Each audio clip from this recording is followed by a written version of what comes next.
پرویز خٹک نے بھی کہہ دیا ہے کہ 9 مئی کے واقعات کے پیچھے عمران خان کی سکیمنگ تھی ساری. اسے سازش کہہ لیں، بغاوت کہہ لیں، جو کچھ مرضی کہہ لیں، ماسٹر مائنڈ کا لفظ استعمال کر لیں، جو کچھ بھی ہے.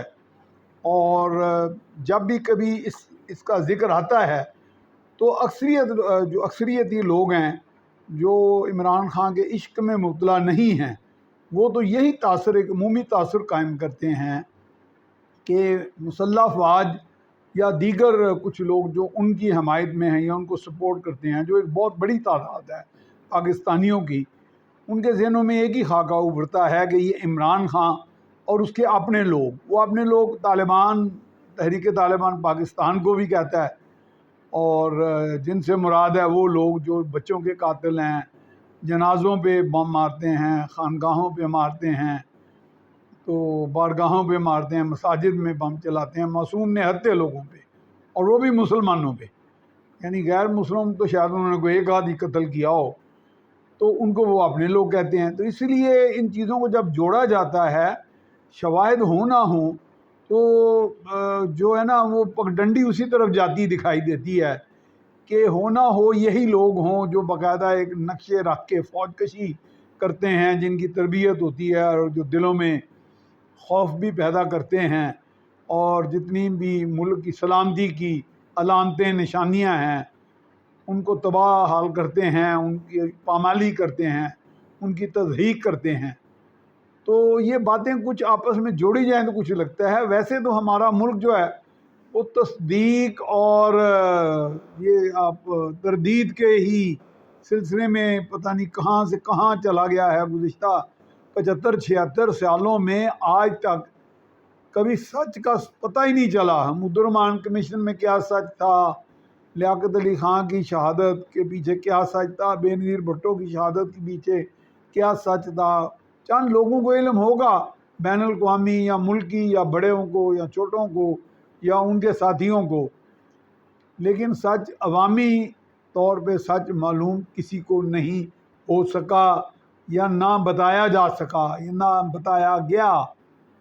تو وہی بات ہے نا، پھر اس میں اندازے ہی رہ جاتے ہیں، یا پھر یوٹیوبرز کی جو باقاعدہ میں سمجھتا ہوں پروپیگنڈا مشینری چل رہی ہوتی ہے کہ آؤ جی آپ کو اندر کی کہانی بتاتے ہیں، یہ ہو گیا، وہ ہو گیا، یہ تو ایسے تھا، فلاں وقت میں ایسے تھا.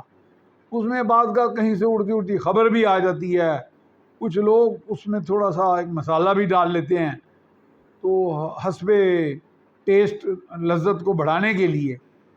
تو تصدیق و تردید کے درمیان ہی ملک چلا گیا، ملک چلتا آ رہا ہے. اور ایسے لگتا ہے کہ سچ بولنے کی ہم نے قسم کھائی ہے کہ ہم نے سچ نہیں بولنا.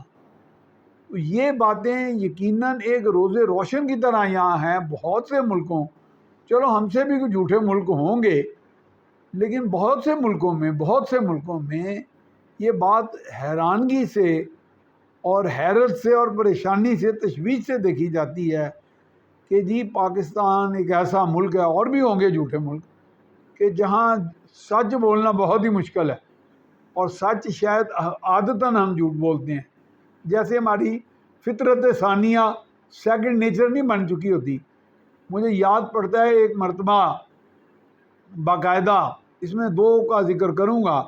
ایک تو جنرل شاہد عزیز صاحب کی کتاب آئی تھی، جو چیف آف جنرل سٹاف رہے تھے جنرل مشرف کے، اور دوسرا جسٹس کاظم ملک مجھے ملے تھے ریڈیو پاکستان، ایک دفعہ میرے ساتھ پروگرام کرنے آئے تھے. ریٹائرڈ ہو گئے ہوئے تھے اور بڑے سلجھے ہوئے جج تھے، اور بڑی اچھی انہوں نے تفتیش و تحقیق کی تھی. 200 سے زائد گواہوں سے بیانات قلم بند کیے تھے، اور سوال جواب بھی کیے تھے، دیگر شواہد بھی اکٹھے کیے تھے، جسے سرکمسٹانشل ایویڈنس کہتے ہیں.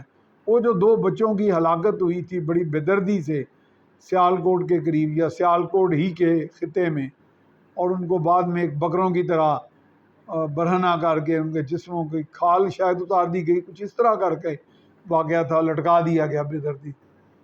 تو انہوں نے کہا کہ جی مجھے تو ایسے لگتا تھا، میں نے سوال کیا کہ 200 کے 200 لوگ ہی غالباً بچوں کے ماں باپ کو نکال لیں، تو ان کی مراد یہی تھی کہ 99.9% لوگوں نے جھوٹ بولا. کیونکہ وہ آپس میں جو کنٹراڈکشنز آتی تھی. تو اسی طرح جنرل شاہد عزیز صاحب نے کتاب لکھی. میں نہیں کہتا کہ وہ جھوٹ بول رہے ہیں. وہ چونکہ چیف آف جنرل اسٹاف انتہائی اہم عہدہ ہوتا ہے مسلح افواج میں، تقریباً وہ چیف آف آرمی اسٹاف کے بعد وہی ایک ایسا عہدہ ہوتا ہے جو چیف آف آرمی اسٹاف اپنے کمانڈرز کی رائے لے کر یا از خود اگر کوئی کام کرتا ہے اس پر عمل درآمد کرانے والا سب سے بڑا عہدیدار چیف آف جنرل اسٹاف ہی ہوتا ہے.